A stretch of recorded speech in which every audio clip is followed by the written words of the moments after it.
But then at the other side, and this goes to the problem that we're solving, not the problem with the business, but the problem we're really solving is that these surgeons are humans. They live lives. 80-hour work weeks, their lives kind of suck. One of the highest divorce rates of any type of occupation that you can imagine because the work life sucks so much. What we're trying to do is to bring a little bit of a good quality of life back to them. The tools that we all have, we take for granted, they don't have. If they need to look up something very quickly, they can't do it because they're sterile and all their interfaces are non-sterile.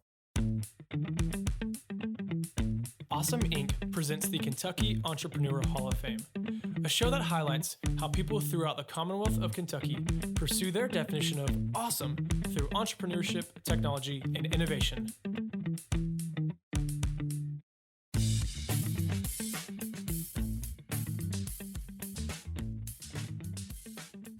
Hey everyone, I wanted to hop on here quickly and give you a little intro before we head over to the interview.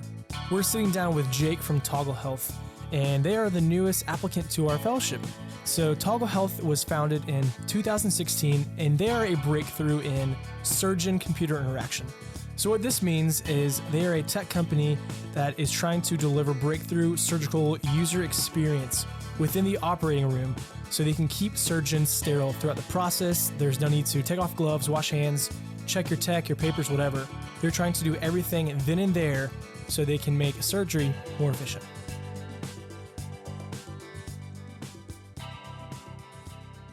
Well, hey guys, thanks for listening in today. Today is a treat as always when we have a new fellowship company coming through our space and sitting down to talk with them.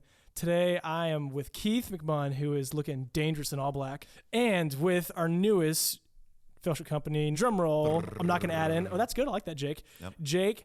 I can beatbox too. I like it. No, I can't. Jake with Toggle Health out of Louisville, Kentucky. Jake, why don't you go ahead and tell me what you're drinking, and then also talk about what Toggle Health does. This is the Blueberry Rooibos tea. It's decaf from Cup of Commonwealth. One of the benefits of being an Awesome Inc. now is that Cup of Commonwealth is just a walk down the street, so I can get some good drinks. That's true. They have a lot of my money over there in their cash register, yes. Yeah, it's amazing. Yeah, so Toggle Health, we connect surgeons to their digital data when they're scrubbed in and operating. Believe it or not, most surgeons, they make a lot of money, and they have some of the best technology that you can imagine in their personal lives. They come into their working space, and the interfaces look like they're from the 1990s. It's older equipment. It's disparate equipment. They have the majority of their knowledge on their cell phone or on their mobile devices, their laptops. We've created a sterile device that connects them to all that. So in the same way that most of us are digital natives nowadays, we keep a part of our brain on our mobile device. Surgeons are the same thing. So we're reestablishing connection to the brain so that they can perform better surgeries. Now, Jake, how did you know that this problem existed? Have you spent a lot of time in surgery as on the table or holding the scalpel? I was mentoring the original inventor of the device, and I got very interested in the company. So that's when I started Toggle Health. And at a certain point, I was leading the company, and I realized I hadn't been behind the line enough. I hadn't been in many surgeries. And I was having trouble as a med device guy now, as a med device company, of getting into the actual ORs because there's so many of these big companies constantly sort of harassing the docs to get in and experience the OR and sell into them. And I was just wanting to be an observer and learn more. So I got a brochure from my undergraduate college, Bellarmine University in Louisville. It was one of those continuing education things where it says, hey, learn wine tasting, learn Microsoft Word, travel with us, et cetera. And in the middle, it had this entire section about continuing education for nurses. Turns out in Kentucky and Indiana, most nurses don't get much training in the OR space. They get it before and they get it after, but they spend about a day when they get their RN within the OR. So within Kentucky and Indiana, they had these additional certificate courses. And it was in the brochure. It said no prerequisites, and I even got a 10% discount because I'm an alum. So I signed up for it, and they didn't kick me out. I was the only non-nurse in the class, and I was able to do 32 hours of direct surgical observation. And I learned a lot. At that point, we were moving the company in one direction. Based on my observations, we immediately stopped, we pivoted, and we made a pretty major change. And that's partially where the name Toggle came from. We realized that we needed to toggle between the various users within the operating room, not just the surgeon themselves. So yeah, I spent quite a bit of time now in various ORs doing observations. Jake, when did you know that you wanted to be entrepreneurial? I mean, when you're looking in brochures at class offerings that you can get 10% off. I mean, did you know that you wanted to go into that and solve a problem, or what was the future in your mind? Yeah, I knew it pretty early on, actually, but then I was in a state of denial. I was, society kind of feeds to you that you gotta do well in school, you gotta get an A, and that sort of pervasive thought process. I was a very good student. You go into your first company, and then you earn your way up the ladder, and then you go to your next company, et cetera. When I was starting, my dad and my grandfather were serial entrepreneurs. My grandfather is kind of someone out of a Hemingway novel. He started off, had a blacksmithing business on the side, and then he had a gunsmithing business, which the remnants were still around when I was a kid.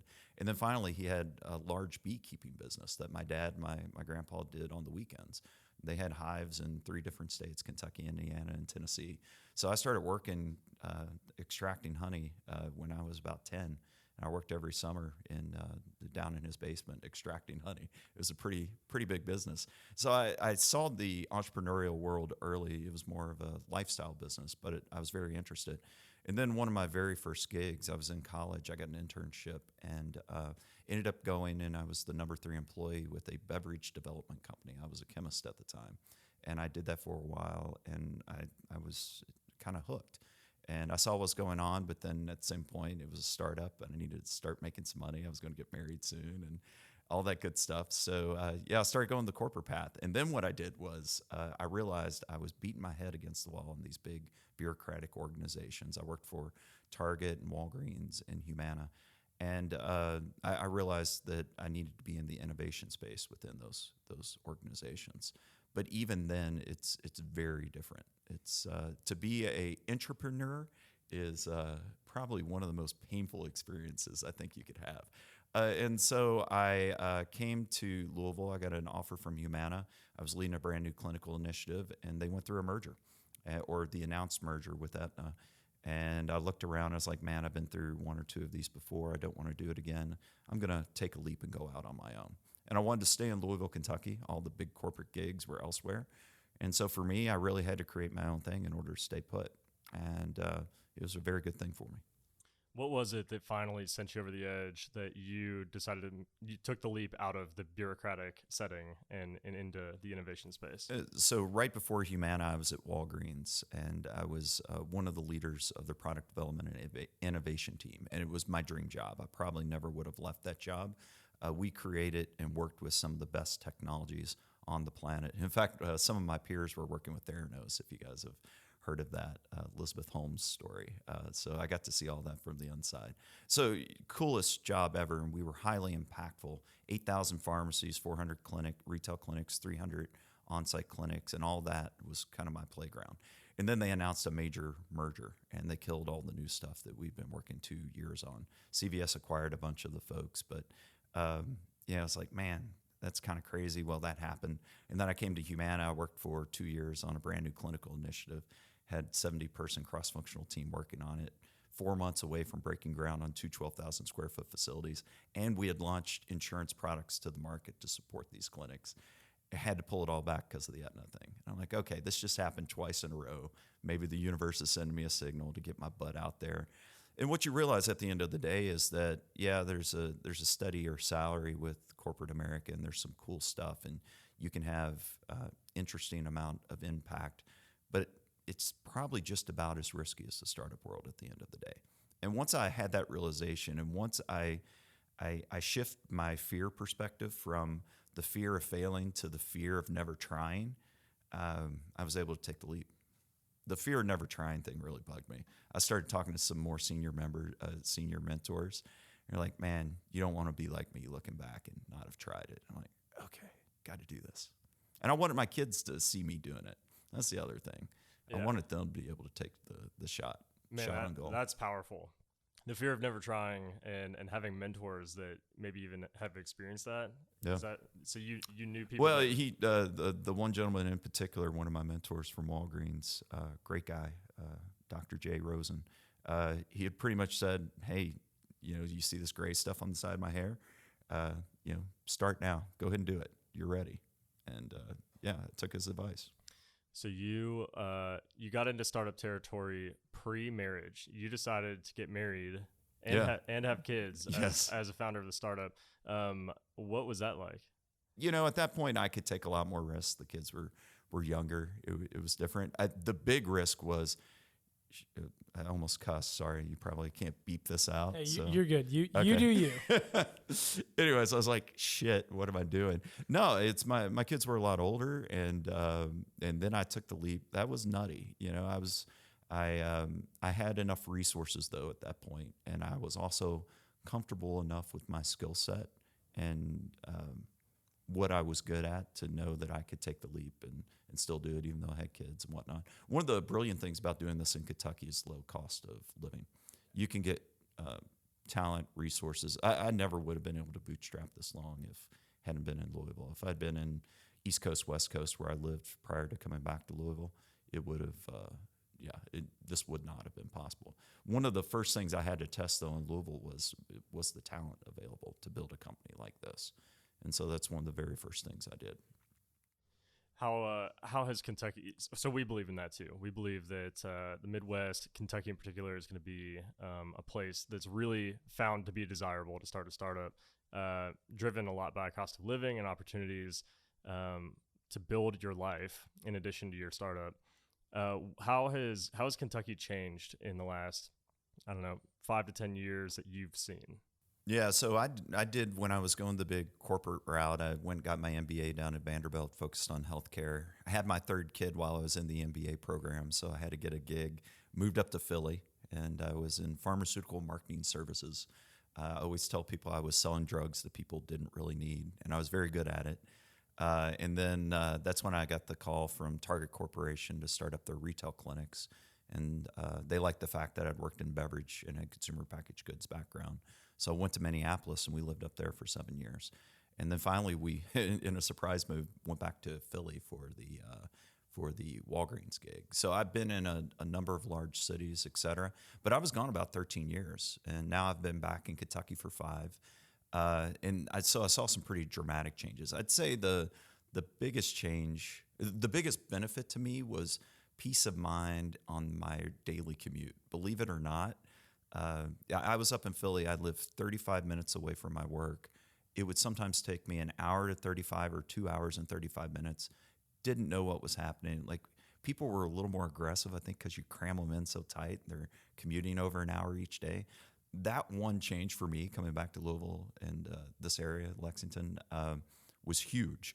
And then the livability of the city, the amount of talented people that were coming back into the city, some because they're following spouses, some because they're kind of senescing their careers and they want a really livable place. But what I found is a lot of the talented folks that could just work remotely, instead of working in Silicon Valley, they've done that for a couple of years. Now they want to go to a place where they can have the quality of life that they want. So the restaurants, the cool art scene, the really walkable, livable cities. I had a scorecard when I came back. I wanted to make sure there were halfway decent radio stations. I needed to be able to bike to work, because if I don't embed fitness into my everyday routine, it doesn't happen. And so all these things came together and coalesced. And Louisville, Kentucky, Lexington. I love Lexington. Every time I come see you guys, I explore the city a little bit. Very livable cities, and so really important to me. Man, I love that. So, man, and I drive with so much of that. I caught myself the other day complaining to somebody that my commute took 14 minutes as opposed to the usual 11 minutes. That is so crazy. And I caught myself. So I'm originally from Pittsburgh, Pennsylvania, and I've experienced more traffic. Pittsburgh's not terrible. Pittsburgh's grown a lot, developed a lot recently. Oh, yeah. Is everybody in automated cars now? You hear about that because they're big robotics. Uber's got such a presence up there now. Yeah. But yeah, to complain about a 14-minute commute. Yeah, it's nutty. Right. And prior to that, so my wife and I lived about a 22-minute commute, and which is still so spoiled.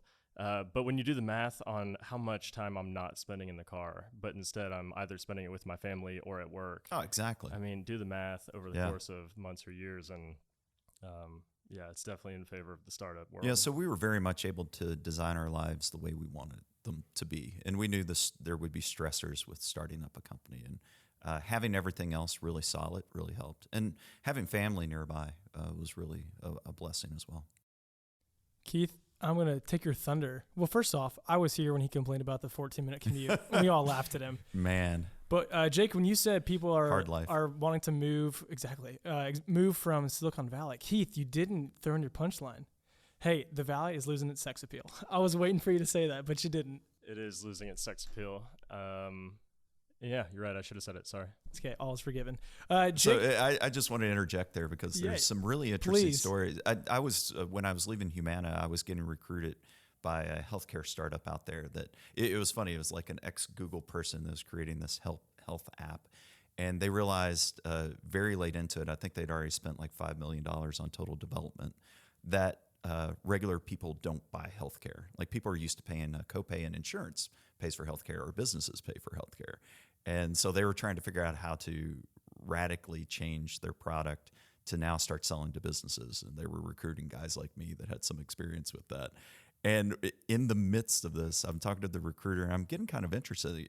And it's at some point we built up a relationship. We were friendly, and she goes, I just want to tell you this before you get too deep. You probably don't want to live here. Like the recruiter That's amazing. was telling me that. And I'm like, How honest. this is nutty. And then I was just down in Mass Challenge. I was down in Austin, Texas last summer with a business accelerator, and we got to see all these great companies. And one of them was a Y Combinator company in that last cohort. And they were telling me about the kind of slightly deranged homeless people chasing them down the street, needles everywhere. It was a little bit surreal. And I was like, man, that's not conducive to a good work-life experience to have that. What was your involvement with Mass Challenge? Did you go through it? Yeah. Okay. So we were the first cohort with Mass Challenge Texas. For those of you who don't know, Mass Challenge is one of the top accelerators actually on the planet. They're in Israel, over in Europe. They have a bunch of sites here, but they got started in Boston, hence Massachusetts Challenge. And so I went down there, took two of my engineers. We got a house together. Me and a couple 26-year-olds. My wife thought that was pretty funny. But we were down there for 4 months and experienced the whole thing. So we were there with about 80 other companies, and it was a fantastic experience. Austin, incredible experience. I was talking to Steve Huey, a local entrepreneur, when I came back, and I was telling him all the cool things. He's like, man, it sounds like you visited the future. And it was a little bit like the future, because at that point, everyone's seen those electric scooters. Well, for South by Southwest, I forget the exact timing, if it was before or after I was down there. They brought in like 12,000 of those scooters just so everybody could zip around. It was like something out of the Jetsons. Or something. Let me just point out. So we were in Austin a week and a half ago. Oh, really? Yeah. And Oh, wait a second. I saw a post. Did you go to Capital Factory? we went to Capital Factory. Those guys, and those go guys figure. do a nice job. Yeah. Oh, Capital Factory is so impressive. But go figure, we missed Mass Challenge's pitch. Oh, demo day. Yeah, it was just a by couple one days day. ago. Yeah. Actually, we had to depart. Our flight was the morning of Mass Challenge's demo day. Otherwise, It's a big to-do because they give out, I think it's 500,000 in prizes amongst, I think, 10 different that's groups. wild. But man, South by Southwest definitely left the scooters there. Nobody ever came to pick all the excess scooters up, I swear. Because if you visit Austin, They're just everywhere. There's a scooter tripping over 'em. every 6 inches, I swear. But when it's, I was one of those guys. I'm like, scooters, that's stupid. And then it was the end of the summer, right? It was August, and it was 110 degrees in the shade there. Very humid. A lot of people don't know that about Austin. And you have to walk to or get to a meeting 6 blocks down the road.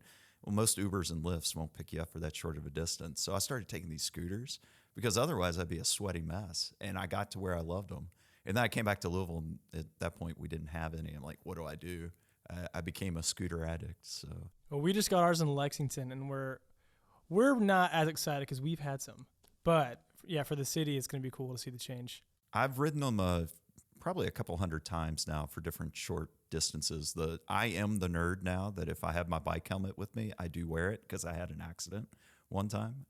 Yeah, it could have been bad. A lot of those scooters are in slight disrepair because they weren't built for constant use. They were built for individual use. So I just totally be agree careful with if you that. get on the scooters, people.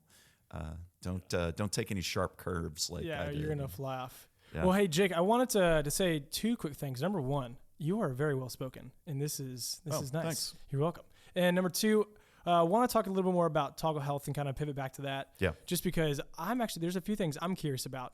Number one, what is your personal background? You've talked a lot about the opportunities you've had, but maybe in terms of the medical field and like being in the OR rooms or even around a hospital, what's the scene in your experience there? And then number two, what is the main problem you are still wrestling with as of today? Yeah. If you're cool, sharing Yeah. that. So my healthcare background is pretty diverse. Between my work at Target with the clinics, and then I was one of 6 people leading the $3.8 billion pharmacy business. So I did that work. So I've worked both on the clinic side, both on the front end of the business, and the very exciting revenue cycle portion where there's contracting and credentialing and all that. And I did that both for retail pharmacy and for retail clinics. And then went on, I was part of that innovation team at Walgreens, and we did some kick butt stuff. So we created a clinical trial retail capability. So we were working with pharma closely there. My peers were looking at all the wearables and all the apps and whatnot that could be used. So I got to work in all that different technology. And then post that at Humana, I got to work on the insurance side and actually work with the product teams there to create insurance products in addition to working with the wellness team. So I worked in almost every part of healthcare that you can think of, with the exception of the OR. So where does my startup go? I like steep learning curves. I love that. And I had a little bit of hubris because I'd done some really hard things in healthcare and been working in it in 10 years at that point. And then I was like, I know a lot of stuff, and this can really help me build my business, which it did, but there's still a ton to learn in my space. So for me, I love steep learning curves. I was a little bit shocked by how steep it remained.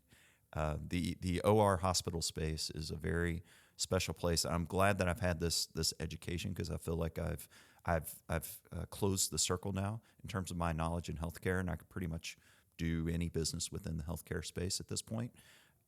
So I feel like it's good, but man, was that learning curve much steeper. But here's the thing though, once you start doing these, I was probably meant in another life to be a surgeon. I've just been so amazed by the miracles that these guys create. I saw a couple of surgeries where face cancers were taken out of someone, and one of the plastic surgeons I've worked closely with, he put this gentleman's face back together. It was just an amazing thing happening over at the University of Kentucky Hospital. There are some amazing, amazing things. But then at the other side, and this goes to the problem that we're solving, not the problem with the business, but the problem we're really solving is that these surgeons are humans. They live lives. 80-hour work weeks, their lives kind of suck. One of the highest divorce rates of any type of occupation that you can imagine because the work life sucks so much. What we're trying to do is to bring a little bit of a good quality of life back to them. The tools that we all have, we take for granted, they don't have. If they need to look up something very quickly, they can't do it because they're sterile and all their interfaces are non-sterile. They have to ask a nurse or someone else to do it for them. And guess what? That nurse who's in the room also has a bunch of other jobs to do. So he or she is not as able to help the surgeon. Our goal is to reconnect all this and put the control of the operating room back into the surgeon's hands. Go ahead, Keith. I was just please continue I was gonna say go what ahead, an amazing please. mission. And Yeah, it's a cool thing because just imagine, we're not doing the surgeries, but these guys are miracle workers. If we could even make them like 1% better, we think we can increase productivity as much as 10% with some of the solutions we're putting in place. If we could do that, they could either do more surgeries, do better surgeries. All of a sudden, the finances for their practice or for their hospital are running better so they could do more things for the individuals that they serve. That's our mission. What's really interesting, because doing a startup, you guys know you're constantly recruiting. Like you're looking for talent, you're trying to find the right people. I've been shocked by the people that have personal stories that, hey, this guy's a really good Android developer. We're trying to get him in. Well, turns out as a 10-year-old, he had a brain tumor and it was operative and he was able to survive. And he believes in our mission and he wants to consider working with us. Or the person whose aunt just went through something. We all have people that have been through these items. You don't want to go to the hospital. Hospitals are great places for really sick people. You don't want to be there, but when you're there, you want the best type of care. And we're trying to empower that. Amazing. Well, Jake, I appreciate you you taking the time to share your story. How about quick little hits of wisdom? Yep. What's some general startup advice that you've learned the hard way that you could encourage some other folks not to learn the hard way? Dude, that's such a good question. What would be the one that I would say? Start your investor conversations earlier.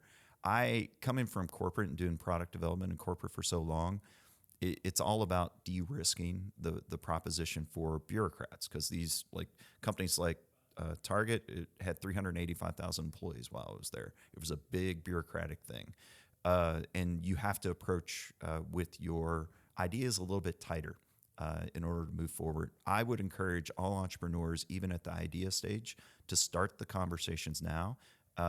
There's a guy, Mark Suster. He always talks about getting your investors in line. It's a line, not a dot. You need multiple of these touch points lined up. They want to hear early. They want to be engaged. Just set up a coffee. Learn how to do informational interviews. I have an entire formula for how to do this. You always ask for advice, not money. And and You're giving away our secrets. you go in and you just sit down and you be open and honest. And if they're not receptive to it, they're not going to be your investor. And you need to start figuring out who these folks are early, because they have to be a little bit crazy to invest at you at the early stages. Yeah. They have to be a little nuts. They have to be a little bit of a dreamer. And if they feel like, if they have the endowment effect, if they feel like they've invested a little bit into this and they can help you grow and they've vetted you a little bit, you're a much lower risk to them and they're willing to support you. Yeah. I don't know if you're going to feel comfortable answering this question, but the last time, Go ahead. the last time we spoke, you used a term that I've used several times since, and that was startup porn. Oh, yeah. Yeah. Can you explain that for our listeners? Absolutely. So if you're like me, you want to research the hell out of stuff before you get started. You're buying a new house. How do you buy houses? You go and you Google it. You're buying a new car. Nowadays you can just download some on YouTube. It's like jacking into the Matrix, right? You can all of a sudden how to do judo or jujitsu. So I'm doing all this research, and there's a lot of stuff that come out of some great groups like Y Combinator. There's all these accelerators. There's a bunch of people online. Every single VC on the planet, if you could follow them on Twitter because it's how they communicate. But there's a lot of out of context information that's out there, especially for guys that are building companies in the Midwest or doing specific types of companies that aren't SaaS-based or subscription-based software businesses. And so it comes down to the fact that you can read this stuff, but it may not be entirely within context or good advice for you. And yeah, it's startup porn, man. It's you go on there and it's exciting and you're reading it and it's super thin and it's not the real stuff. And I'd say one of the biggest challenges for any founder of a startup is getting contextualized information. And here's the one big learning I had. So this was the mass challenge learning, because I had a ton of mentors out there and some of them were ex-big company guys like me, right? You discount anybody who has not started shit from scratch, you discount their advice by about 90%. Still take it, because as entrepreneurs, you get disparate advice. You're going to talk to a bunch of people. You're going to get disparate information telling you the exact opposite thing. And one of your jobs is to have profound judgment and to decide which way you're going to go and rapidly test that. And if you're wrong, move back the other way. But the guys that come to you from big corporate who've never done it before, haven't taken a risk, even me, who was a number 3 employee in a startup, I did not have the full context of the weight on your shoulder of what being a founder is. Discount it 90%. It probably needs to be 99%. But if you haven't started shit from scratch, know that when you give advice to these startups, that they need to be discounting you, and startups know that you need to be running the discount. Yeah, man, that's powerful. Well, Jake, I appreciate it, man. This is fun. This is awesome. Yeah, so this is good. Thanks, guys. We'll do it again. Yeah, just sign us off here with if our listeners are interested more in Toggle Health, how can they learn about Toggle Health? Yeah, we've been a little bit stealthy in the past, so we don't have a lot that's out there. You check out our website, and it's pretty much just a calling card where you can email us for info. So we're going to be having more of a coming out relatively soon. If everything goes well with our product development, we're hoping to be on the market in about 6 months. and we're going to be working very concertedly on our message that's going out to the larger public across that time. But feel free to reach out to me if you guys have any interest in Toggle. I'm Jake at togglehealth.com. It's probably the easiest way to find us. We do have some presence on Twitter and Facebook and whatnot. You can find us there too. But I'd say just reach out to me directly. Jake, I will reach out to you directly. Thanks, but man. hey, again, thanks so much. Now let's go have some lunch. Hey, appreciate it, guys. Thank y'all. All right, well, that's it. We want to say thank you again so much for checking out the Kentucky Entrepreneur Hall of Fame podcast. Special thanks to Lee Rosevere for the music that you hear in the show, and to Lexington's Awesome Inc. for hosting us from their space. Again, I'm Garrett Farbach. Make sure to check back and tune in next time. We'll see you then.